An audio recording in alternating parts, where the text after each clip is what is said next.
kaniko kandi uzaka kugabirwa n'umukungu uyaguhonyoye ntugira uti gasyi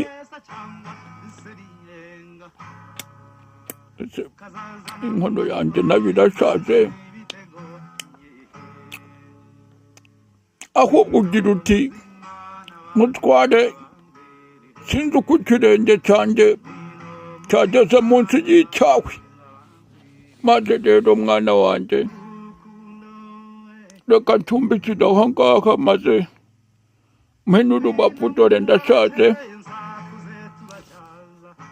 dore abazungu bageze mu Rwanda ngana na karumuna kawe kariya kagiye gutangira amashuri yisumbuye ngaho rero